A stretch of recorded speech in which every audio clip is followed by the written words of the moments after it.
Hola gente, ¿cómo están? Bienvenidos al primer video de series temporales.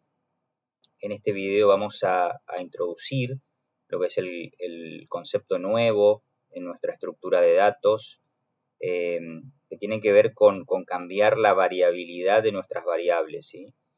Las variables sean el regresando o los regresores, ahora van a tener una variabilidad que se da a través del tiempo.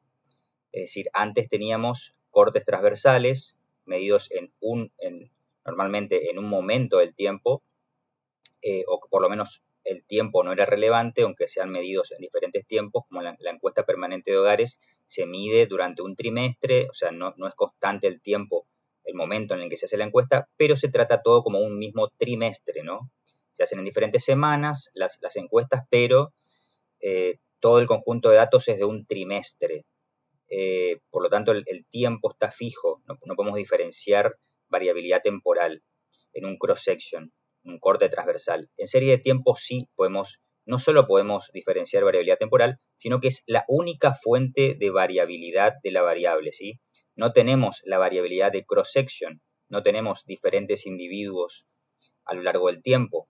Tenemos un único individuo o una única medición, como puede ser el precio de un bono, la recaudación impositiva de una provincia, el Producto Bruto Geográfico o la tasa de inflación. Son mediciones de una única variable cuyos valores cambian el tiempo. Y esa frecuencia de cambio puede ser horaria, incluso por segundo, por minuto, en series de tiempo financieras, se mide incluso por minutos, pueden ser por horas, por días, semanas, meses, trimestres, semestres y años, ¿sí? Lo más habitual es usar como mucho el agregado anual, la variación anual como el PBI anual, pero lo más común es por lo menos tener un trimestre de desagregación, variables trimestrales o mensuales. ¿Sí? O sea, series de datos económicas, normalmente como un índice de inflación tiene variabilidad mensual, como una tasa de desempleo puede tener variabilidad mensual, el PBI suele tener variabilidad trimestral. Entonces, lo más habitual es eso, ¿no? A lo sumo puede ser en días en alguna serie financiera. Entonces, ese es el punto inicial de una serie temporal, la característica principal, que varía en el tiempo, ¿sí? Recuérdense que nosotros el objetivo principal es ver cómo las variaciones de la variable y o el regresando dependen de las variaciones de x. Eso es lo mismo que hacíamos en el corte transversal, no se confundan. Nada más que en el corte transversal la variabilidad de x y la variabilidad de y la daba diferentes mediciones que le hacemos a diferentes individuos. Es decir, x e y varían porque medimos diferentes individuos en un momento del tiempo. Entonces, si un individuo aumenta x, se puede esperar que eso afecte y, ¿no? Que aumente o que disminuya. Ahora cambia, ahora medimos una única variable en el tiempo, entonces una variación de x en el tiempo, hacia arriba, por ejemplo, puede influir en una variación de y en el tiempo, hacia arriba o hacia abajo. Entonces, siempre el concepto es el mismo. Estamos mirando cómo variabilidades de los regresores afectan variabilidades de y. Lo que cambia es la fuente de la variabilidad, ¿sí? Antes era una fuente de corte transversal en la cual comparamos diferentes individuos o objetos, y ahora la variabilidad te la da el paso del tiempo, dado que es un mismo objeto, individuo o medición a lo largo del tiempo. Bueno, esto es un poco lo que ya dijimos. Las series tienen una ordenación temporal, obviamente.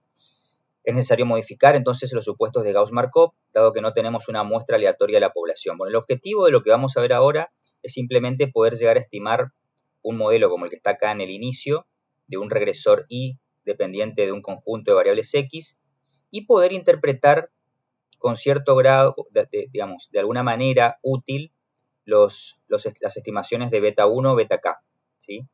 Básicamente lo que nos interesa es ver si podemos ver en qué condiciones o bajo qué supuestos podemos obtener estimaciones insesgadas y consistentes, ¿sí?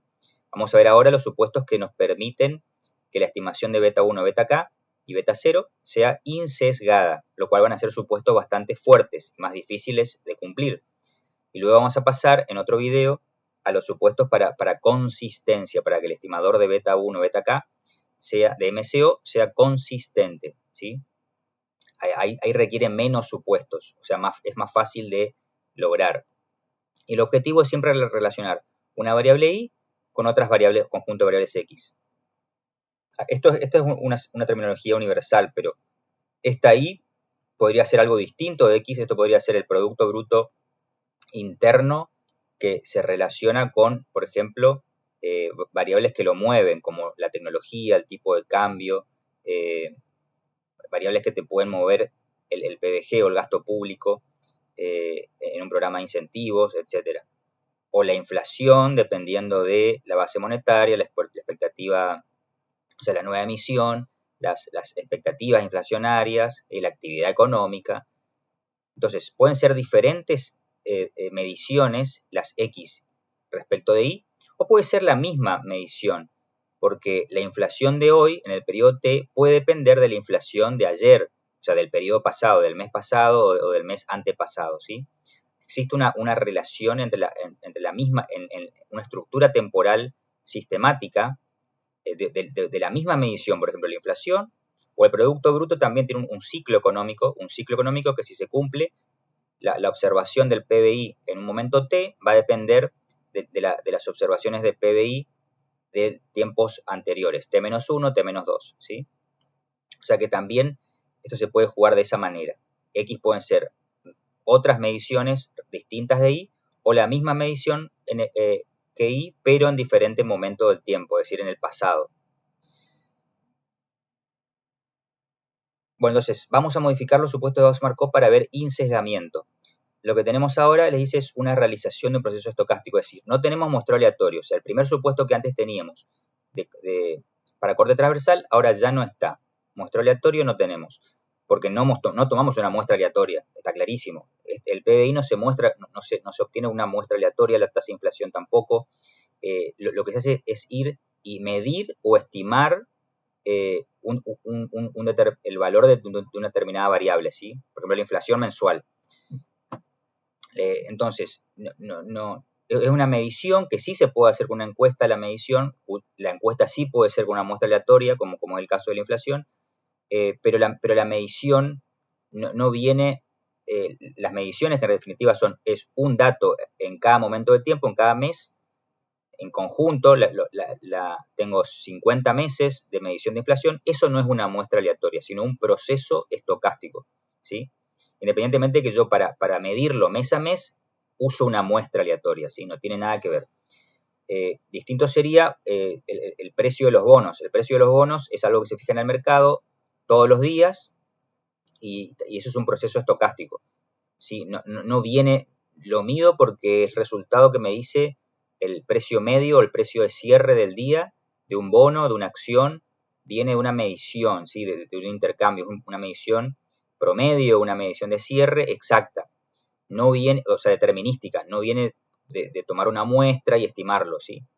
Entonces, el conjunto de mediciones de precios de un bono a lo largo del tiempo, durante un año, mediciones diarias, representa un proceso estocástico, no una muestra aleatoria, ¿sí?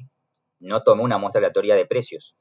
Bueno, y esa es la gran diferencia porque el proceso estocástico implica siempre una dependencia temporal que rompe lo que teníamos en la muestra aleatoria. Una muestra aleatoria, un dato que yo tomo aleatoriamente, un individuo, es independiente de otro individuo que yo tome, es decir, que salga mi vecino en la encuesta permanente de hogares, ¿sí? La probabilidad de que salga mi vecino como encuestado es independiente de la probabilidad de que salga yo, si la muestra fuese aleatoria, ¿no?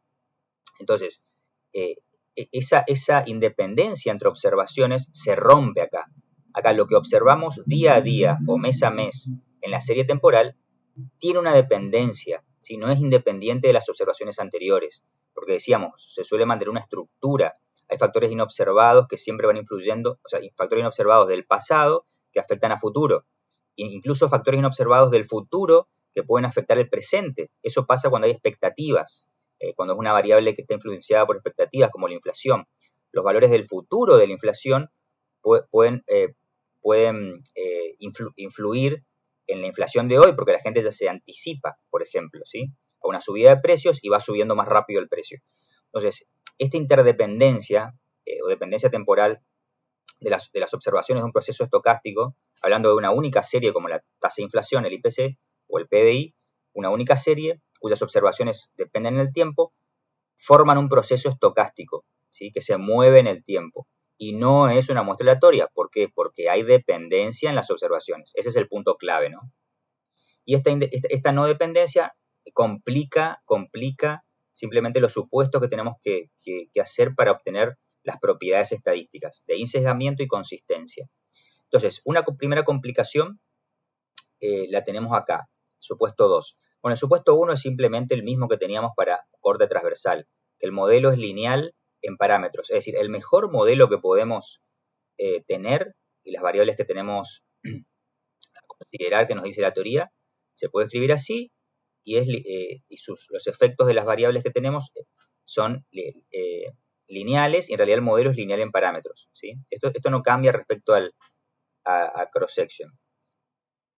Luego tenemos el ST2, que es el que les decía, que esto es lo que complica el supuesto más complejo que el que teníamos antes. Porque fíjense que esto se llama, bueno, este es el de exogeneidad, ¿sí? Exogeneidad, donde UT, con la esperanza de el valor medio del error en el periodo T, condicionado a todo el vector de las X, ¿sí? Es igual a 0 para todos los periodos. T igual a 1, ¿sí? Para cuando U sub T está T de U, tome todos los periodos, se tiene que cumplir esto. ¿Y qué significa esta X mayúscula? Bueno, esta X mayúscula es una matriz, no es un vector de X1, X1T, X2T, XKT, como tenemos acá arriba. Se pone, porque si no le pondría de X1T a XTK, ¿no? XT1 a XTK, pondría acá y listo. Esta X es más que eso, porque no solamente incluye la temporalidad T, o sea, no solamente es contemporánea al subíndice T de U, sino que incluye todas las temporalidades para el futuro y para el pasado, es decir, T-1, T-2, T-3, hasta T menos lo que sea, y T+1, T+2, T+3 a futuro, ¿sí? Todo, por lo que les decía. Variables X del presente pueden afectar residuos U o errores U del futuro, ¿sí? O del pasado, como les decía, cuando hay expectativas. Entonces, para que se dan cuenta de para que se cumpla esto, que es un supuesto teórico, tengo que entender muy bien el modelo que explica mi proceso y que sea correcto, ¿no? Obviamente, y que se cumpla, que me garantice que esto no ocurra. O sea, que esto no sea distinto de cero. En realidad no me importa si es distinto de cero, sino que no sea una función de alguna X, de toda la matriz X o de un subconjunto, ¿no? No tiene que ser una función de eso. No se tiene que mover el error con las X. Igual que el cross-section. Nada más que ahora garantizar eso es muy complicado, ¿no? Necesito tener un conocimiento muy modelo macroeconómico, por ejemplo, para el PBI, para la inflación, muy bueno y modelar muy bien todo para que se cumpla este supuesto. Pero es necesario para insesgamiento, como les decía. Notar que esto implica que el error en un periodo dado no se correlacione con las variables explicativas, las X, de todos los periodos, ¿sí? Es decir, para T igual a 1 a N. O sea, U en un momento de tiempo T no tiene que depender en valor medio, en su esperanza, de X de ningún periodo, ¿sí? Bueno, esto se llama, el supuesto 2 se llama exogeneidad estricta, que es estricta justamente porque tiene esta matriz X acá, que luego vamos a relajar para ver la propiedad de consistencia en el video que viene. Por ahora, esto es necesario para insesgamiento, ¿sí?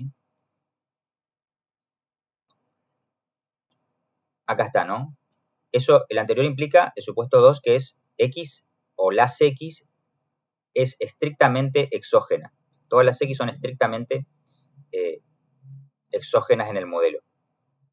Acá le dice, un supuesto alternativo es este, que simplemente pide que U en el periodo T no se mueva o no dependa en valor medio de X, del vector X, en el periodo T, en el mismo periodo. Por eso esto se llama exógena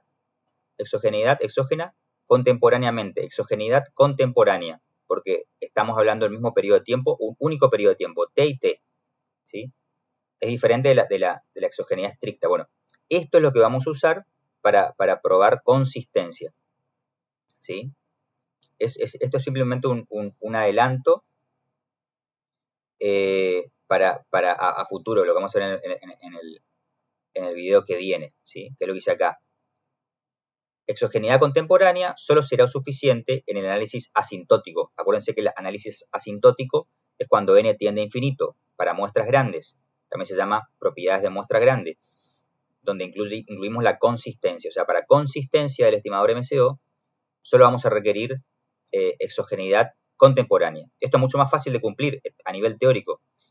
Si acá tengo el residuo del Producto Bruto Interno de la inflación, solamente tengo que pedir que los factores inobservados que afectan la inflación o el producto no dependan de mis regresores como la oferta monetaria, etcétera, o la expectativa o lo que fuese, en el mismo periodo de tiempo, ¿sí? Ya no me importa el pasado ni el futuro, eso es muy fuerte, nos facilita mucho que se cumpla en un conjunto de datos dados. No nos va a requerir tanto esfuerzo de modelación para cumplirlo, como si lo requeriría modelar para que se cumpla esto de exogeneidad estricta. Ahí tendríamos que tener seguramente un modelo de ecuaciones estructurales, simultáneas, macroeconómicas, del PBI, sus componentes, ¿sí? Una cosa mucho más compleja para que tenga supuestos implícitos que garanticen este supuesto general de exogeneidad estricta, ¿no? En cambio, la consistencia es mucho más fácil de obtener, que es la propiedad más importante, como discutimos ya durante el curso. Bueno, el supuesto 3 es el mismo, no multicolonialidad perfecta, que las variables x no estén perfectamente relacionadas. Notar que ya no tenemos el supuesto del modelo aleatorio, esto ya lo discutimos, ya no tenemos una muestra aleatoria, sino un proceso estocástico, así que el supuesto de muestra aleatorio no es necesario. Una implicancia clave del muestreo aleatorio, les dice acá, era que aseguraba que cada error UI sea independiente de las X correspondientes a otros individuos distintos del iésimo. Esto es lo que le decía. En la muestra, la elección de un sujeto, de un individuo, sea independiente de la elección de otro sujeto, entonces eso hace que nos garantiza que los errores de cada individuo iésimo, de cada observación iésima, sea independiente de las X correspondientes a otros individuos, ¿sí? ¿Por qué? Porque la elección de José, de una persona a ser entrevistado en mi muestra, no tiene nada que ver con la elección de otra gente. Por tanto, los residuos que afecten la variable de José, el ingreso de José, digamos, la edad de José, o sea, de esa observación iésima, no se relaciona para nada con la edad, el ingreso de las otras observaciones que van a ser aleatorias, ¿sí? No tiene por qué relacionarse si yo estoy eligiendo aleatoriamente las observaciones, ¿no? Entonces, eso es lo que me garantiza que el error de una observación sea independiente de las X de otras observaciones. Que esto es lo que se rompe en series temporales, ¿sí? Por eso yo requiero la exogeneidad estricta acá. ¿Está bien? Como les dice acá, ¿ven? Ahora el supuesto ST2 es el que garantiza la independencia de ese residuo respecto de las X de las demás observaciones, ¿sí? Este es el supuesto el que me garantiza esa independencia, porque antes me lo garantizaba el muestreo aleatorio. Ahora necesito exogeneidad estricta porque no tengo muestreo aleatorio, esa es la conclusión, ¿no? No tengo muestreo aleatorio, no tengo independencia entre el residuo de una observación y las X de otras observaciones, en este caso en una serie temporal en el tiempo, por todo lo que discutimos recién. Entonces requiero este supuesto 2 que me dé esa independencia en media. La media de U en un periodo de tiempo no depende de las X en cualquier otro periodo de tiempo, incluyendo el T, el mismo que U. Bueno, basados en los tres supuestos previos, el estimador MCO es insesgado cuando es usado con datos de series temporales, ¿sí? O sea, podemos tener una serie temporal, dos series temporales y hacer la regresión MCO que nos parezca adecuada, y MCO va a ser insesgado siempre que se cumplan los supuestos de Gauss-Markov previos, ¿no? Que son 3, ¿sí? Uno, lineal el parámetro, 2, exogeneidad estricta, 3, no multicollinearidad perfecta. Luego les dice, el sesgo por variables omitidas puede ser analizado de la misma manera que en el caso de corte transversal. O sea, no nos vamos a meter en el sesgo acá porque se analiza exactamente igual que en el caso de corte transversal que vimos en el capítulo 3. La varianza del estimador MCO. Bueno, acá está el tema de cómo estimar la varianza de MCO del estimador. Acá va a haber, vamos a seguir suponiendo, haciendo un supuesto de, obviamente, de homocedasticidad, que era la clave para derivar la formulita más sencilla del error estándar de la varianza y el error estándar del estimador, ¿sí? Y si se cumple la homocedasticidad, hay que usar esa formulita que derivamos bajo homocedasticidad, ¿sí? Porque es la correcta y la que nos produce digamos, más eficiencia, la de menor varianza, la mejor estimación que tenemos.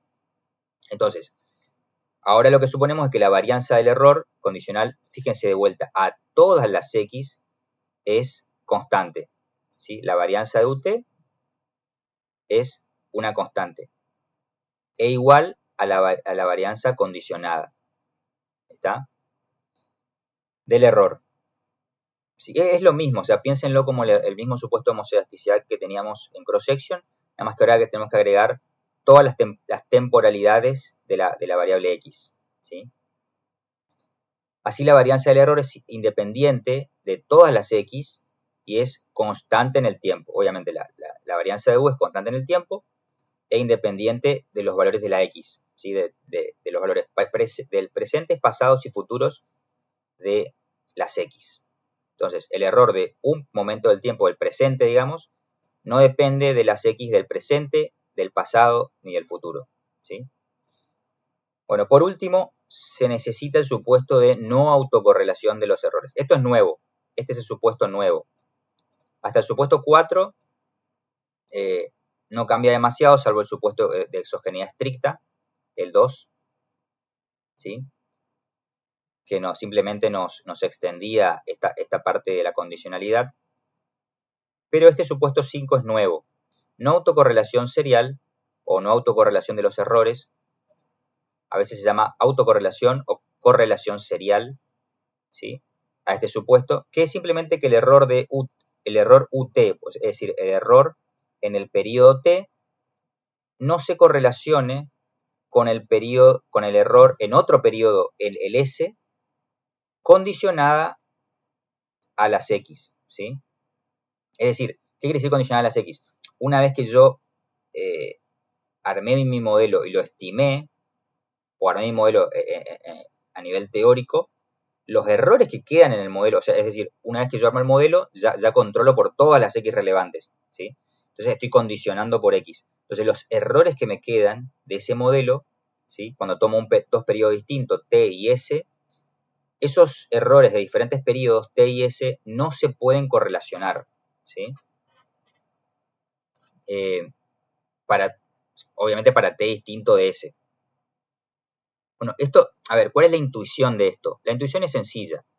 Normalmente, piensen en esto, piensen en los factores que afectan el crecimiento económico y que determinan el PBI. Por ejemplo, supongamos que mi serie es Producto Bruto Interno, que depende de un montón de variables que afectan el Producto Bruto, más un conjunto de variables exógenas, exógenas y en realidad inobservadas, que afectan el Producto Bruto, ¿sí?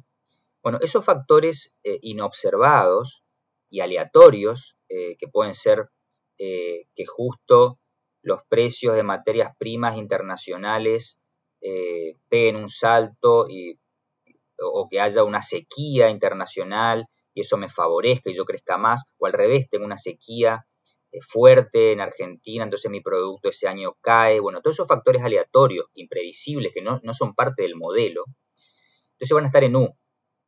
Y lo normal es que esos factores persistan muchas veces en el tiempo, ¿sí? Por ejemplo, una sequía puede ser cortita o larga, me puede afectar a veces una producción de algo puntual o diferentes producciones a lo largo de un año o de 2 años o 3 años cuando tengo eventos climáticos de mediano plazo. Entonces, y luego sí se van. ¿sí? O el efecto que puede tener de una sequía en un año me afecta la producción del año siguiente. Entonces, hay como movimientos cíclicos incluso en los factores inobservados. Ese es el punto. Toda vez que los errores aleatorios no observados tengan una conducta cíclica, es decir, el valor de U en un periodo T depende, por ejemplo, del valor de U en un periodo pasado, ¿sí? Que eso se da muchas veces en cualquier factor inobservado que afecta el crecimiento o cualquier otra variable económica, va a haber autocorrelación, es decir, el valor de U en un momento del tiempo dependerá del valor de U en el periodo pasado o en periodos pasados. Ahí ya hay correlación entre dos periodos de tiempo, ¿sí? En el error. O sea, hay correlación entre las mediciones del error en dos periodos de tiempo. Bueno, esto es lo que no tiene que pasar, según el supuesto 5. No autocorrelación de los errores. Para evitar eso hay diferentes formas de modelar el modelo económico, es decir, hay formas de modelar, meterle variables X correctas acá para que lo que quede en U no tenga autocorrelación serial. Y de última, si no se puede quitar la autocorrelación serial de los errores, no hay problema.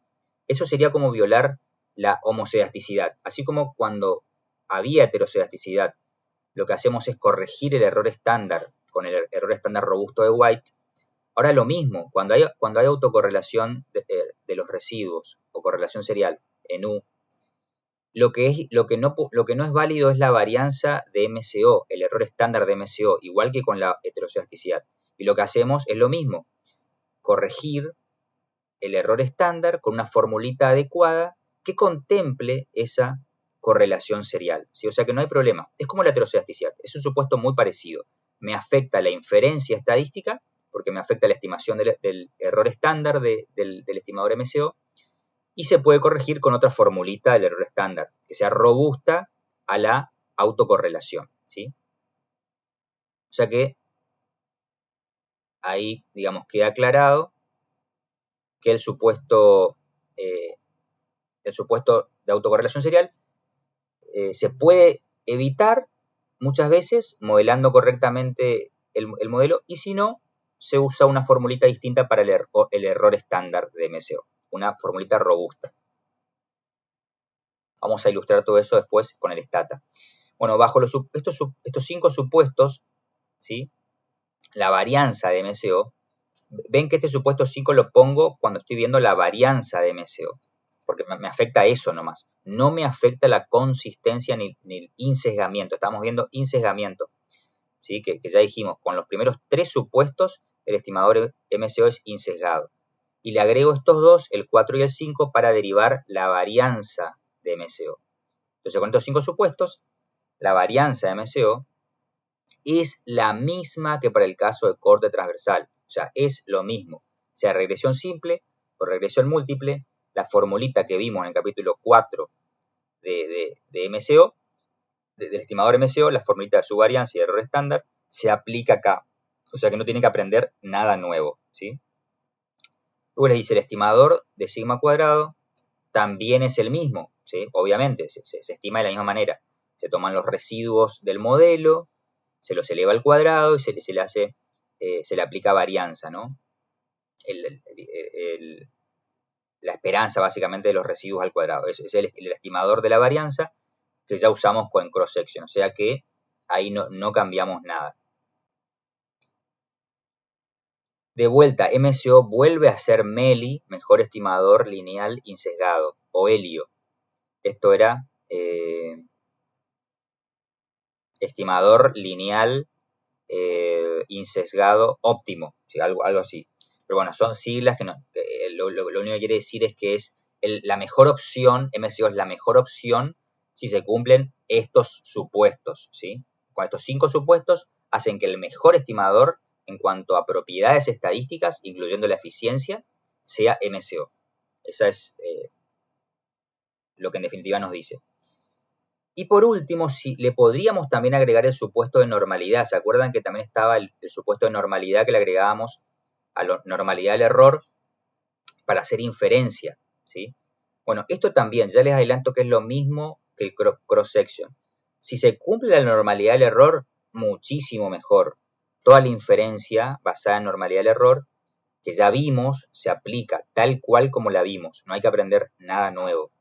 Ahora, si no, igual que con corte transversal, si no se cumple la normalidad, recurrimos al análisis asintótico, es decir, a muestras grandes. Bajo muestras grandes ya sabemos que el teorema del límite central nos permite suponer que el error va a tener distribución normal y los estadísticos de prueba van a tener distribución normal asintóticamente, cuando n tiende a infinito, con n grande, ¿no? O sea que es lo mismo que vimos antes de análisis asintótico, también se cumple acá. O sea que podemos agregarle el supuesto de normalidad para lo que sería inferencia clásica o no agregarle este supuesto y que sea inferencia basada en teoría asintótica, ¿sí? O inferencia en muestras grandes, por muestras grandes. Bueno, para terminar y cerrar esta partecita, es muy importante, muy importante en serie de tiempo, sea lo que fuese que estemos por hacer, modelar la tendencia o tener en cuenta la tendencia temporal, la potencial tendencia temporal.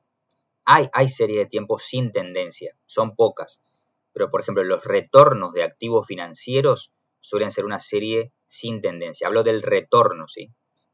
Pueden googlear, no vamos a profundizar en eso, pero básicamente quiere decir el retorno que me da un activo financiero por su variación de precio. Es decir, variaciones porcentuales, por ejemplo, el precio diario de una acción tiende a tener media cero, si se mueve para arriba o para abajo, y no suelen tener temporal. Claro que estamos hablando del retorno diario, ¿no? De un día para otro, o con más razón si es horario. Bueno, hay casos de series que se usan, que son útiles en la práctica y que no tienen tendencia temporal. Pero la mayoría de estas series sí tienen series. Ojo, no estoy hablando de la serie del precio de las acciones, sino del retorno, ¿sí? El precio de las acciones sí puede tener tendencia positiva o negativa, ¿sí? Como le dicen, un bull market en la bolsa nos lleva a tener pendiente positiva del precio de muchas acciones a lo largo de bastante tiempo, ¿no? Lo que dura el bull market o mercado alcista. Entonces, estoy hablando del retorno, no del precio, como ejemplo, ¿no? Y acá les aclara que solo porque dos series tengan una tendencia conjunta, es decir, haya dos series con tendencia positiva, no podemos suponer que presentan una relación causal, ¿sí? Causal. Es decir, van a encontrar muchas veces dos series de tiempos que no tienen nada que ver una con la otra y ustedes hacen un coeficiente de correlación, una regresión simple y les da un R cuadrado altísimo, sea positivo o negativo el efecto de la relación, ¿no?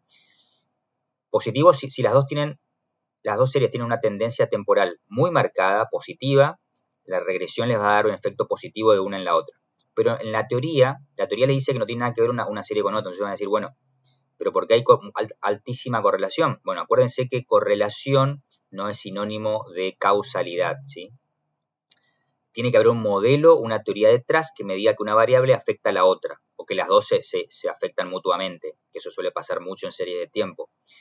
Pero el mero hecho de que haya una relación fuerte, que se da mucho, repito, se da mucho en serie de tiempo, R cuadrados, coeficientes de determinación de 0,9 para arriba.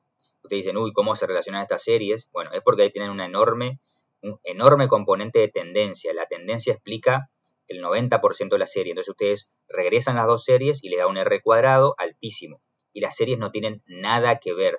Entonces lo que vamos a ver en lo que resta de esta parte de este tema, es justamente cómo hacer para excluir la tendencia de lo que es la identificación de un análisis causal, ¿sí?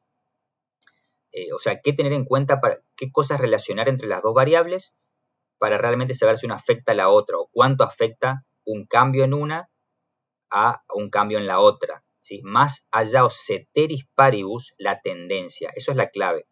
Entonces, acuérdense que para mantener el supuesto ceteris paribus, tenemos que incluir la tendencia en el modelo. Y esto es lo que vamos a hacer acá, ¿sí? A veces las series tendrán tendencia a causa de factores inobservables. ¿Cuál es el punto? El punto es que el factor inobservado o los factores que están en U tienen tendencia, ¿sí? Eso es muy común. Y si esos factores inobservados tienen tendencia y yo no incluyo la tendencia como control, voy a tener obviamente un sesgo. Eso lo pueden ver es otra forma de ver lo que estamos diciendo. Si los factores inobservados tienen tendencia, positiva o negativa, o sea que yo no incluyo la tendencia como variable explicativa, entonces tendría un sesgo por omitir la variable explicativa de tendencia. ¿Se entiende? Se aplica toda la teoría de sesgo por omitir variables relevantes en el modelo. Se aplica en este caso. Estaríamos omitiendo la tendencia del modelo. Entonces, eso nos sesgarían los parámetros a estimar. O sea, básicamente el efecto de una variable sobre otra. Él dice, aunque tales factores sean no observables, los factores que están en U, en el error, es posible dejarlos fijos controlando por la tendencia temporal. Esto es lo que le decía. Para no cometer error de omisión de una variable relevante, que sería la tendencia, incluimos la tendencia de alguna manera en el modelo. Y acá les dice cómo se suelen incluir la tendencia habitualmente. La forma más simple de incluir la tendencia en el modelo es con tendencia lineal, ¿sí? Que sería que la variable y, una variable y cualquiera, puede ser una y o una x. Es relevante después controlar la tendencia tanto en regresando como en regresores, pero acá está escrito para y. Que la variable que yo tenga de serie de tiempo dependa linealmente de una variable t, que es el de tiempo. La variable t puede ser, si mis mediciones son años, esto pueden ser simplemente el año, ¿no? 2001, 2002, 2003, 2004, ¿sí? Simplemente las mediciones del año funcionaría. Es lo que tenemos, si ustedes revisan la base de datos de OpenLow que les mandé, ¿sí? Que es, si se bajan, es esta variable, OpenLow DTA. Si miran esa variable, que es una serie temporal del Producto Bruto Geográfico de Chaco, acá tiene una variable que es año, variable año. Pueden corregir si quieren acá la ñ, o pueden poner año si quieren, pero acá lo voy a corregir ahora. Pueden ver, le digo que sí, que me deje cambiar. Vamos a ver si me funciona la ñ, año, sí. No me toma la ñ, entonces le voy a poner año. Bueno, no me está tomando tampoco.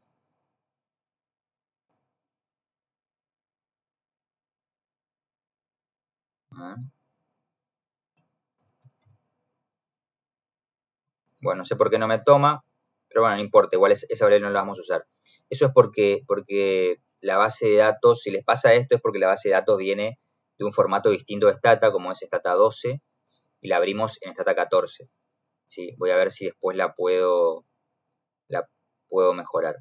Pero no importa. Pero lo que quiero mostrarles es que año, acá, ven que simplemente es el año de medición, 1980 a 2010. ¿Sí? Y esa variable sería la variable t. Es decir, en vez de t acá, podrían poner año. ¿Sí? También otra opción es no poner los años, sino simplemente poner un conteo. 1, 2, 3, 4, 5, 6, 7, 8, 9, 10. ¿Sí? Esa es otra opción. Y hay otra opción que es darle que el Stata trae una forma de construir variables temporales con formato de tiempo, en donde un año, por ejemplo, si es anual, un año tiene un número asignado, que por ejemplo arranca en 1960, la serie, entonces en 1960 es valor 1, 1961 es valor 2, 1963 es valor 3 y así. ¿Sí? O sea, acá podrían poner 1, 2, 3, 4, 5, 6, 7, 8, 9, 10 y dejarlo así, y esa variable que va de 1 hasta, ahí iría de 1 a 31, que es la cantidad de datos que tenemos acá, variable que iría de 1 a 31, la ponemos acá como variable de tendencia. Esa sería una opción más simple, o directamente el año. Y la otra más compleja es hacer una variable con formato de fecha en Stata, que como les digo, fíjense, googleen, miren el manual cómo hacer. Yo después les voy a mostrar cómo fijar la variable de tiempo también.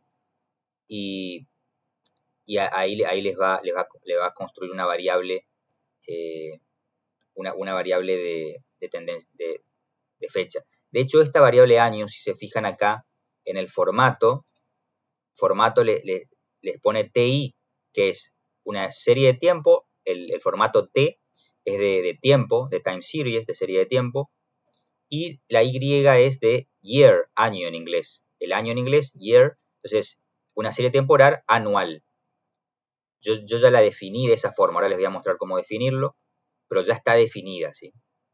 No tienen que hacerlo, pero igualmente para definir, por ejemplo, si ustedes tienen una variable año que toma estos valores y todavía no la definieron en formato de año, en formato de fecha anual, lo que hacen es ir al stata, poner estadísticas y acá van a tener a mitad de tabla series de tiempo, ¿sí?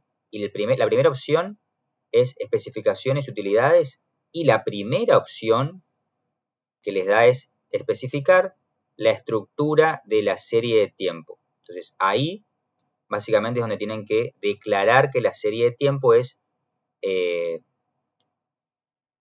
anual, mensual, trimestral, lo que ustedes quieran, ¿sí? Acá les da, por ejemplo, eligen la variable de tiempo que tengan y solamente eso hace falta, no tiene ningún ID, digamos, esto es para datos de panel, que no hace falta ahora. Y acá tienen usar un formato genérico de variable de tiempo, que sería este, o usar, si ustedes saben si es diario, con cronómetro, o sea, con segundos, minutos, etcétera, diario, semanal, mensual, trimestral, bianual, anual y genérico. Esta genérico sería también parecida a esta, ¿sí? Lo que pueden hacer, en este caso lo que yo hice ya, es elegir la anual, esta. Ven que es formato TI, como yo tengo. Lo pueden correr de vuelta. Yo pongo OK y les ponen tsset, este es el comando, time series set, la variable que le están dando formato de serie de tiempo, y la opción que quieren que sea anual, mensual, trimestral, ¿sí? La opción que eligieron que fue año, yearly. Y ahí ahí volvía a poner la variable como estaba en realidad ya, de serie temporal anual. Bueno, o sea que esta tendencia lineal simplemente sería meter la variable año acá y listo, en nuestra base de datos. Acá podría ser el PBG de Chaco contra el año, la variable año. Otra posibilidad es la tendencia exponencial, ¿sí? Bueno, acá es lo mismo que aplicamos antes. Un modelo puede ser log nivel, log en la variable dependiente y nivel en la de tiempo. Lo normal es hasta esta transformación, no con logaritmo en t, porque logaritmo en t quiere decir que si el tiempo cambia, la interpretación sería un cambio porcentual en el tiempo tiene tal efecto porcentual en la variable y, lo cual es medio raro, o sea, no digo que nunca se use, yo nunca lo vi que se use, pero bueno, cambio porcentual del tiempo, a ver, no es loco, es decir, bueno, el tiempo se duplicó, ¿sí? El tiempo aumentó de 10%, tiene sentido en muchos análisis, ¿sí? Pero, bueno, no es habitual tomarle log al tiempo, ¿sí? No digo igual, no digo que no sea útil en alguna aplicación particular, y de poder se puede, ¿sí? Y una tendencia cuadrática sería modelada como t, incluyendo t en el modelo, y t al cuadrado. Es decir, tenemos año acá, tenemos año, generaría una variable año 2, que sería año elevado al cuadrado, y la incluiría en el modelo, ¿sí? Son diferentes, y obviamente puede ser también cúbica, con potencia a la cuarta, ¿sí? El polinomio que ustedes quieran pueden ir acá. Estos son ejemplos más típicos. Bueno, el tema de la eliminación de la tendencia. Básicamente, la tendencia sí o sí la tengo que incluir en el modelo, ¿sí? Acuérdense que al incluir una tendencia como regresor en el modelo, estoy controlando por ese regresor, es decir, estoy estimando ceteris paribus ese componente temporal. Es decir, si yo acá le pongo otra variable x, ¿sí? Como regresor, podría estimar el efecto de x sobre y ceteris paribus t, es decir, el paso del tiempo, la tendencia. O sea, más allá de la tendencia, podría ver qué efecto tiene x sobre y, ¿sí? Eso es lo principal de por qué ponemos una tendencia en el modelo, para controlar el efecto de tendencia y que no me sesgue los resultados de los efectos de una variable x sobre y, ¿sí? Bueno, Entonces, acá le dice que usar una tendencia lineal en la regresión, es decir, ponerla en la regresión, es lo mismo que usar series de tiempo de y, de la variable y de la variable x, a las que se les haya eliminado la tendencia lineal. Es decir, primero, hacer esta regresión es lo mismo que primero, pero no esta regresión, sino hacer una regresión de y contra x, ¿sí? Una regresión de y contra x sería lo mismo que hacer, una regresión de y contra x y la variable tiempo, ¿sí? Hacer eso es lo mismo que tomar y regresar contra t, que es esto que está acá, y quedarme con et, ¿sí? Et sería la parte de y que no tiene tendencia, ¿se dan cuenta? El residuo et. Y lo mismo podría hacer con la x. Hago la regresión de x contra t y me quedo con el residuo, sería la parte de x que no cambia con t, sin tendencia. Ese proceso se le llama destendencializar, o sea, quitarle la tendencia a la serie, a la serie de y la serie de x. Y hacer esa regresión del residuo de y, regresándolo contra el residuo de x, me da la misma estimación que hacer la regresión directamente de y contra t y contra x, ¿sí? Me da lo mismo. Esto ya lo vimos ya, ¿se acuerdan? En el capítulo 2, en el capítulo 3 vimos la parcialización de MCO, ¿sí? Cuando el tema de controlar por otra variable. Podríamos hacer el resultado de regresión múltiple, lo obteníamos con varios pasos de regresión simple. A los regresores le quitábamos el efecto de otro regresor y después recién hacíamos la regresión. Ya lo vimos cuando repasen la parte de parcialización en la regresión múltiple, ¿sí? Es la aplicación de eso acá, simplemente. Pero ¿qué es lo bueno? Que yo primero entonces acá puedo a todas mis variables hacerle una quita de la tendencia, una estimación de tendencia y eliminarle la tendencia y quedarme con el residuo. Y usar esos residuos en una regresión posterior, una regresión múltiple posterior, ¿sí? Y ya tendría todas las series sin tendencia. Eso puede ser muy útil cuando yo quiero evaluar el poder del ajuste del modelo, ¿sí?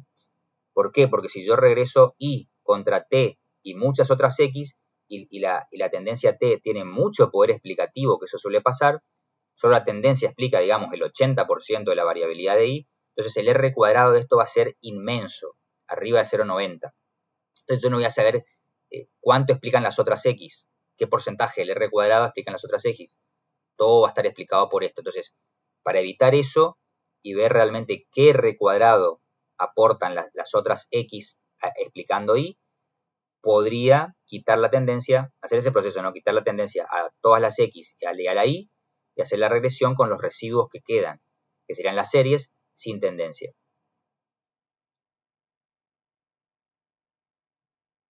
Bueno, esto es lo que le dice acá, ¿no? Es lo mismo, hacer todo junto o primero sacar la tendencia. Eso tiene la utilidad esto de ver el R cuadrado sobre todo, ¿no? Y por último le dice eliminar primero la tendencia, bueno, eso es lo mismo, ¿no? Que dijimos recién. Eliminar primero la tendencia de cada serie tiene sus ventajas como lo es calcular el R cuadrado correcto. Si el R cuadrado, si a mí me interesa saber cómo se relacionan y con las X, ¿sí? Ceteris paribus el tiempo. Entonces, si yo le agrego simplemente a esta regresión la variable tiempo, me da un R cuadrado altísimo, muchas veces. Y yo quiero saber el R cuadrado de las X nomás, no del tiempo. Entonces, primero le quito la tendencia a esta, le quito la tendencia a esta, a todas las X, luego le quito la tendencia a Y, y con los residuos de cada una de esas regresiones que le quité la tendencia, los residuos de X1, los residuos de de XK, perdón, y los residuos de Y, hago la regresión. Residuos de Y contra el residuo de X1 contra el residuo de X2, ¿sí? Y ese R cuadrado de esa regresión me va a dar realmente el efecto de cada X sin tendencia sobre Y. ¿Sí? Sobre una Y sin tendencia también. Bueno, es lo que dice acá. Eliminar primero la tendencia de cada serie de X y de Y. Bueno, algunas veces, y para terminar vamos a ver el tema de cómo modelar la estacionalidad. Todo esto vamos a verlo después con ejemplos. La estacionalidad. Algunas veces las series presentan periodicidades llamadas estacionalidades. Por ejemplo, si tienen las ventas suelen crecer mucho a fin de año, ¿sí? Por las fiestas, ventas de determinados alimentos, por ejemplo. o venta de juguetes también porque hay muchos regalos a fin de año. Hay muchas variables que tienen lo que se llaman estacionalidades. Hay un mes o 2 meses o un trimestre que la variable hace un pico positivo o un pico negativo, ¿no? Un máximo o un mínimo, local, digamos, localmente. Eso se puede modelar también y es útil modelar porque también puede inducir a sesgos si no lo modelo.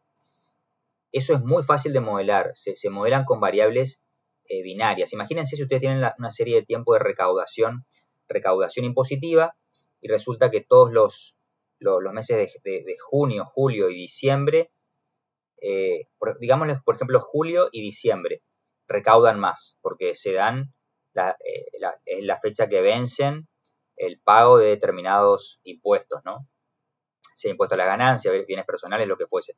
Se van a tener siempre picos en esos meses, julio y diciembre, un pico positivo hacia arriba. Entonces, eso se modela muy fácil porque la serie de tiempo, van a tener una serie de tiempo mensual. Entonces, generando una variable binaria 0, 1, que me indique el mes de julio, ¿sí?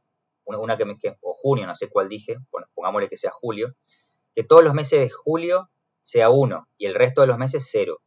Y otra variable binaria que sea 1 en diciembre, que era el otro mes que había estacionalidad, y en el resto de meses 0 voy a tener una variable que es julio, otra variable que se llama diciembre, por ejemplo, que tomando 0, 1, indicando julio y indicando diciembre, y lo uso como regresor, me va a estar estimando ese salto en la variable, por ejemplo, de recaudación, ¿sí? El salto que hay en julio y el salto que hay en diciembre.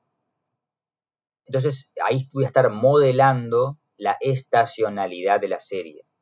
Si la estacionalidad se da en todo un trimestre, no en un mes, bueno, en los 3 trimestres, qué sé yo, por ejemplo, vacaciones, o verano, diciembre, enero, febrero. En verano crece la venta de helados. Bueno, entonces esos 3 trimestres, que los helados tienen un pico y que los 3 meses más o menos tienen el mismo pico, el mismo nivel, no cambia, entonces los puedo modelar todos juntos, como un solo trimestre. Entonces pongo primer trimestre o trimestre 1, mi variable dummy, que toma valor 1 cuando tengo los meses de diciembre, enero, febrero, los meses de verano. Y 0 en el resto, una variable binaria. Y la uso como regresor, si la incluiría acá en mi regresión. Si hay una estacionalidad en la serie de I de ventas de helado, por ejemplo, pondría, bueno, venta de helado en función del precio de helado, qué sé yo, todo lo que, las variables que ustedes quieran poner acá de regresores, el tiempo T para controlar la tendencia, si hay tendencia, y una dummy de verano, del trimestre de verano, por ejemplo, una variable binaria indicadora del trimestre de verano. Listo, ya está modelado, tendencia y estacionalidad. Y ahí sí pueden ver cuál sería sin sesgos los efectos de los otros regresores que ustedes quieren ver cómo afecta sobre la venta de helados, ¿sí? Puede ser que se yo gasto en publicidad, quieren ver cómo los gastos en publicidad durante un año particular afectan las ventas de helado, bueno, podría ser una variable X eso, ¿sí? Bueno, acá les da el ejemplo de gastos en turismo, ¿sí? En los trimestres de verano, esto también es otro ejemplo. Le dice la estacionalidad puede ser modelada utilizando un conjunto de dummies, variables binarias, ¿no? Como recién dijimos, como las tendencias, las estacionalidades, al igual que las tendencias, digamos, las estacionalidades pueden ser eliminadas de cada serie previo a la regresión. Es decir, no solamente podemos incluir en una única regresión la tendencia y la estacionalidad, sino que también podemos hacer como dijimos recién con la serie con la tendencia temporal.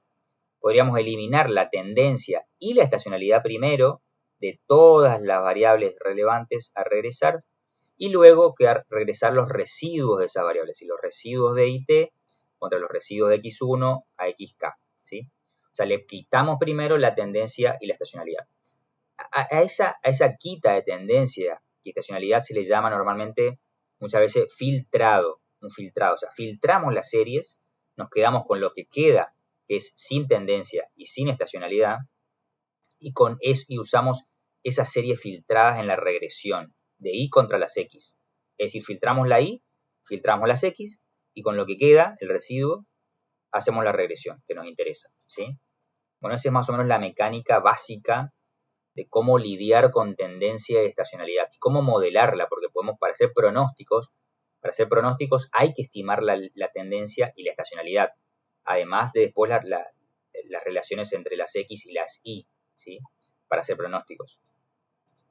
Pero además de hacer pronósticos, podemos nosotros estar interesados en estimar relaciones causales, como es el ejemplo de esta base de datos de Stata que tenemos acá. Vamos a ver el inicio de este doFile, porque lo que sigue más adelante tiene que ver con propiedades de muestra grande, que vamos a ver en el próximo video. Pero para arrancar, pues ya tenemos cargada la base, voy a despejar acá, tenemos la base de la OCUM-LOW, que es años. Este es el Producto Bruto Geográfico en términos reales, es decir, ajustado por inflación. Esta es la DES-ANU, es la tasa de desempleo medida por el INDEC en Chaco, en Resistencia, digamos. Tasa de desempleo anualizada. Esta es una variable de tiempo, ven que lo vamos a usar para la tendencia. Se podría usar esta también, pero para que no me dé un número tan grande al elevarla al cuadrado, vamos a usar una tendencia cuadrática, ¿no? Fíjense que esta va a ser t, la variable de tiempo, time, y esta va a ser elevada al cuadrado, ¿ven? 2 elevado al cuadrado es 4, 3 elevado al cuadrado es 9. En cambio, fíjense, si yo elevase al cuadrado 1980, me da un número enorme acá. Y eso va a impactar en que es lo mismo, se puede hacer, no pasa nada, pueden hacer eso. Pero me va a dar un coeficiente de la regresión muy chiquito, porque mi regresor va a ser muy grande, van a ser millones. Entonces, el coeficiente estimado va a ser muy chiquitito, va a tener muchísimos decimales con cero. Quiero evitar eso. Para evitar eso, solamente para evitar eso, esto no es necesario hacerlo estrictamente. Es para evitar esto que les digo de tener estimadores muy chiquititos en valor absoluto. El tiempo entonces t, la tendencia y su término al cuadrado, cuadrático, ¿no? Esta es una variable dummy de 90 se llama. Es una variable que toma valor 1 en la década del 90, que hubo la convertibilidad, ¿sí? Y esto es el logaritmo de la variable de PBG real. Simplemente tomar el logaritmo. Bueno, la idea acá de la base de datos se llama OCUM-LOW, que es la ley de OCUM, porque básicamente lo que vamos a hacer es tratar de estimar, cuantificar esta ley de OCUM para Chaco. La ley de OCUM me decía cómo se relacionan el desempleo con el producto, con el Producto Bruto Interno en realidad, de un país, ¿no? La tasa de desempleo y el producto, que tienen una relación, digamos, negativa. Y me sirve para saber cuánto tengo que crecer, por ejemplo, para reducir en tanto porcentaje el desempleo, ¿sí? O cuánto tengo que variar la tasa de desempleo para crecer tanto. O sea, eso es lo que me pide. Ceteris paribus otras cosas, porque recuerden que no solamente la fuerza de trabajo determina el producto, sino la tecnología, ¿sí? Y otras variables. Entonces, digamos, lo importante es obtener, cuantificar esta relación entre desempleo y PBG real. Sobre todo, por ahí algo interesante es comparar épocas, comparar la década del 90 con la década del 80, ¿sí? Y la década post convertibilidad. Bueno.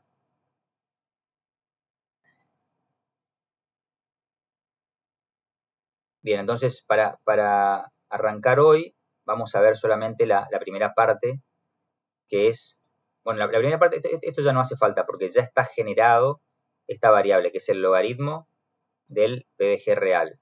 Ya mostramos que estaba generada esa variable acá, ¿sí? En la base que le subí ya está generada, así que no hace falta generarla. Si ustedes le dan, le va a dar un error, ¿no? Vale, dice que ya está generada. Entonces vamos a hacer un gráfico que para mostrar, siempre es bueno hacer gráficos para ver visualmente cómo se comportan las series de tiempo. Esto es ya el logaritmo del PBG respecto del año. Bueno, vamos a ponerle este no. Acá voy a bloquear esto porque al cambiar no, acuérdense que la ñ no me sale bien en esta versión de Stata, así que voy a ponerlo contra el tiempo. Esta es la serie del logaritmo del PBG contra el tiempo, ¿sí? Una aclaración. Normalmente las variables como PBI, PBG, que son valores grandes, se suelen tomar con logaritmo natural, ¿sí? Para tanto estadísticamente como económicamente, porque me suele interesar estimar elasticidades o semi-elasticidades, y además estadísticamente porque me interesa que el error U se parezca lo más posible a la normal. ¿Sí? El error, acuérdense que para cumplir el supuesto de normalidad es mejor tomar logaritmos que me simetrizan la distribución de la serie. ¿Sí? Entonces, vamos a trabajar con el logaritmo del PBG. Ahora, el desempleo no. El desempleo ya es una tasa. De las tasas no se les suele tomar logaritmo natural, ¿sí? No hace falta. Vamos a hacer un gráfico de la tasa. De vuelta, año no funciona porque mi variable cambió el nombre al cambiar el formato de Stata, así que lo voy a bloquear. Si tienen una versión de Stata anterior, Stata 12, va a funcionar este programa, este comando. Vamos a hacer el gráfico. Esta es la serie de desempleo graficada contra el tiempo. Como ven, esta tiene una tendencia distinta, que primero es positiva y después negativa. Una tendencia que va a ser cuadrática, con forma de U invertida, a diferencia de la de serie del PBG real, que tiene una tendencia más bien positiva siempre, ¿sí? Y también cuadrática, ven que es bastante lineal, no, porque el lineal acá ajustaría bien, pero acá sub ajustaría y acá también, ¿no? Acá estaría por debajo, digamos, y acá estaría por debajo de la serie. Entonces es más bien una línea cuadrática suave, la que se podría usar. Eso ya nos da una idea de cómo modelar la tendencia, ¿no? Ver el gráfico de la serie contra el tiempo. Bueno, acá les da cómo hacer la regresión directa, usando la tendencia lineal y después una tendencia cuadrática, y ver cuál conviene usar. Pero es una regresión ya que tiene el logaritmo del PBG, el desempleo anual y la tendencia, y el tiempo, ¿no? Acá vemos que si hacemos esta regresión, el desempleo no es significativo, ¿sí? Y la tendencia sí es significativo. ¿Ven lo que les decía? El R cuadrado es altísimo, 0,9, y todo explicado por la tendencia, nada más. Aún teniendo una tendencias distintas, porque PBG tiene tendencia siempre positiva y desempleo tiene tendencia cuadrática, pero primero positiva y después negativa. Aún así, como el tiempo explica con una tendencia siempre positiva, el logaritmo del PBG, yo le pongo una tendencia positiva, un efecto positivo del tiempo, y eso me ajusta muchísimo, me ajusta fácilmente el 90% de la variabilidad del log PBG, ¿sí? Es lo que pasaba, lo que veíamos en este gráfico. Acá ajustando una línea recta de tendencia a esta serie ya explico gran parte de la variabilidad, cerca del 90%. Pueden hacer, bueno, ahora vamos a hacer solo contra el tiempo. Pero para probar podrían hacer la tendencia cuadrática que acaban de obtener, que acá explico un poquito más, 91,76, no mucho más, y el R cuadrado ajustado 90,85 y antes tenía 89,93. O sea que el R cuadrado ajustado aumentó, lo cual parece ser bueno, ¿sí? O sea que la tendencia cuadrática estaría siendo mejor que la lineal, ¿sí? Pero sobre todo por cuestiones de visualización. Vimos que las dos series tienen tendencia cuadrática. Y acuérdense que acá también están controlando por esta tendencia cuadrática el efecto del desempleo. O sea, si desempleo anual tiene tendencia cuadrática, es bueno que acá también esté cuadrático. ¿Sí? Entonces, por eso es mejor una tendencia cuadrática. Pero eso lo puedo ir modelando mucho mejor para decidir qué tipo de tendencia usar. Primero modelar la tendencia, eso es lo bueno. En vez de directamente hacer la regresión completa, yo puedo jugar y tratar de modelar la tendencia en cada serie por separado para encontrar la tendencia adecuada. Entonces le quito la tendencia a las series y después hago la regresión. Eso es lo que se hace acá, ¿sí? Modelar lo mejor posible las tendencias para luego quitarlas de la serie, o sea, filtrarlas, ¿sí? Si no las quitamos, las series no serían débilmente dependientes. Bueno, acá les entra a hablar de una propiedad que no vimos, que vamos a ver en el video que viene, que es la dependencia débil de una serie para propiedades asintóticas. Pero bueno, ahí ya les adelanto. Pero vamos a ver un poquito la modelación vamos a arrancar primero modelando la tendencia del PVG, logaritmo PVG. Nos olvidamos por un rato del desempleo. Entonces, lo que estamos haciendo acá es filtrar o modelar la tendencia de cada serie, en este caso del PVG. Hacemos la tendencia lineal.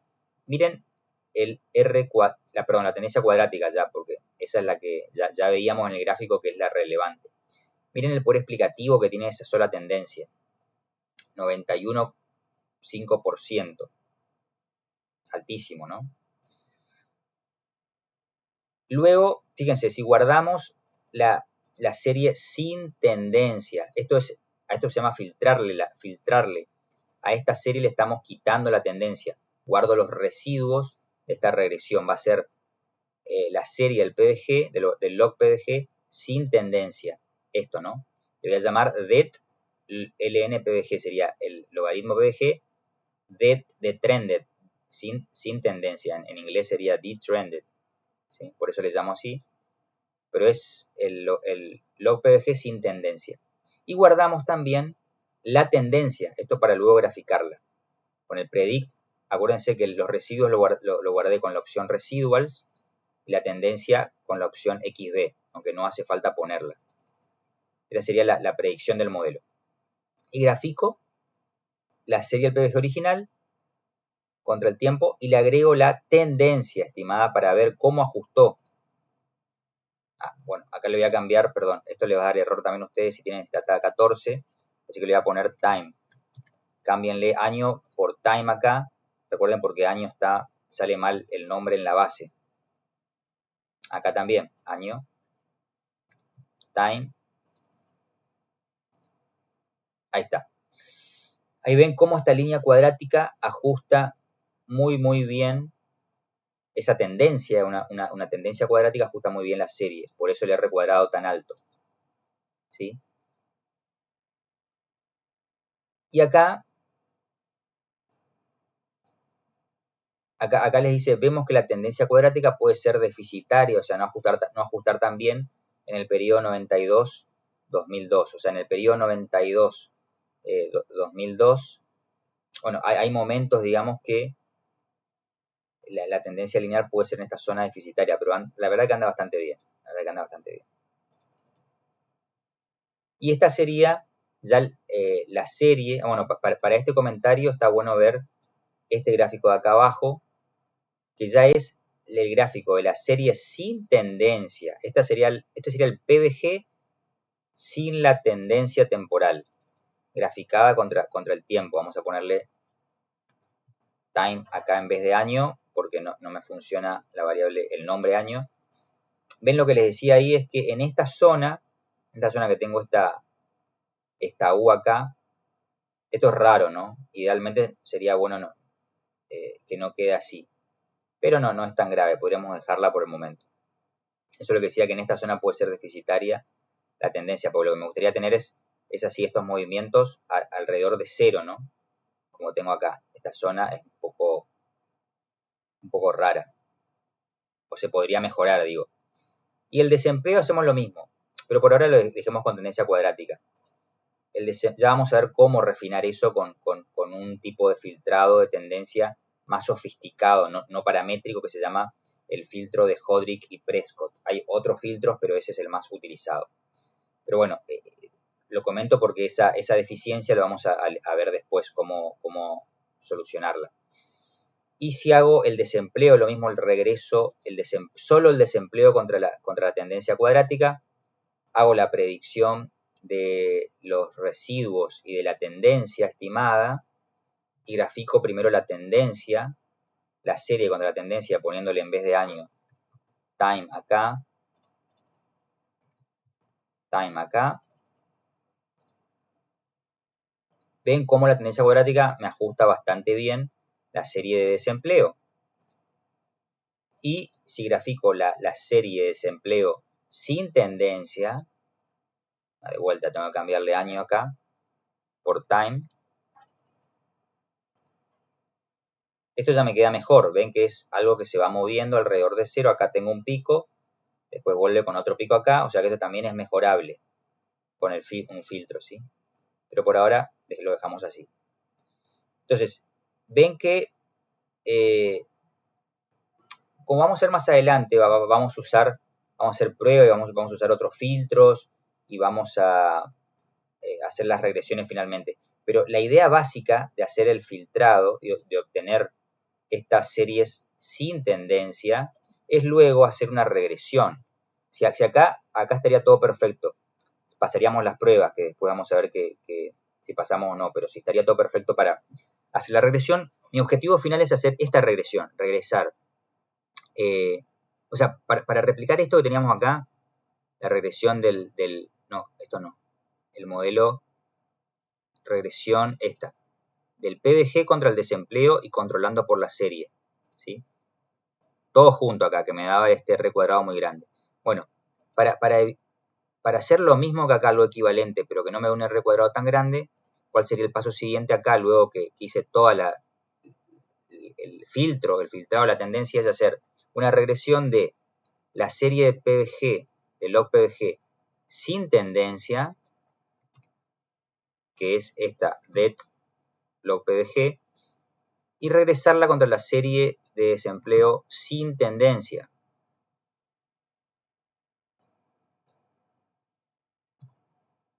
Y hacer la regresión. Fíjense que el coeficiente que me da 0.00538 es el mismo que obtuve con la otra regresión, 0.00538. Es lo mismo, ¿sí? O sea, da igual regresar las dos series originales controlando por la tendencia cuadrática que primero filtrar la tendencia cuadrática de ambas series y luego hacer la regresión simple, que es lo que hice acá. Filtramos las tendencias de las dos series y hacemos la regresión simple de las series sin tendencia.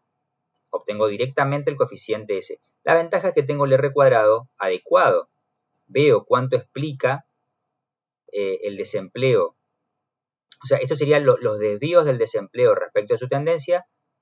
¿Cómo explica eso a los desvíos del producto del PDG de su tendencia? ¿Sí? Desvíos sobre tendencia contra desvíos de una variable contra desvíos sobre su tendencia de la otra variable. Y que eso solo explica el 2,6%. O sea, el 2,6% de la variabilidad del producto alrededor de su tendencia es explicada por los movimientos del desempleo alrededor de su tendencia, ¿sí? Es decir, esta es la relación entre las dos variables sin tener en cuenta la tendencia, es decir, ceteris paribus la tendencia. Obviamente les puede parecer esto no significativo, ¿no? No significativo como antes. Es lo mismo que me da acá. No le va a cambiar, le da otro p-valor, pero igual, es no significativo, es alto, es parecido al p-valor. Vamos a ver más adelante que esto modelando de otra manera sí obtenemos algo significativo, ¿sí? Y que este R cuadrado va a mejorar. Acá no mejora porque en realidad está mal modelado. Y eso les comento esto para terminar y lo dejamos acá hasta el próximo video. Piensen siempre en la teoría detrás de esto.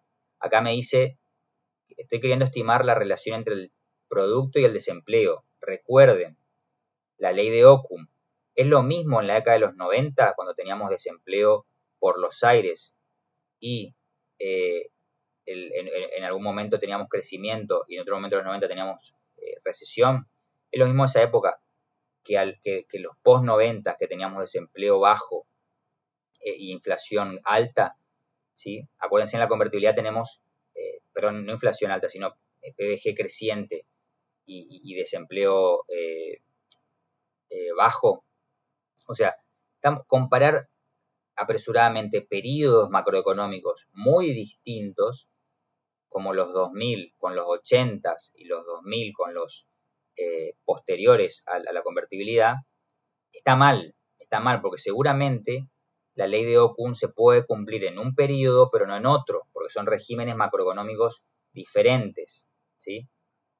Acuérdense eso, que en los 90s tuvimos periodos de crecimiento al principio, pero después recesión, pero teníamos desempleo creciente, ¿sí?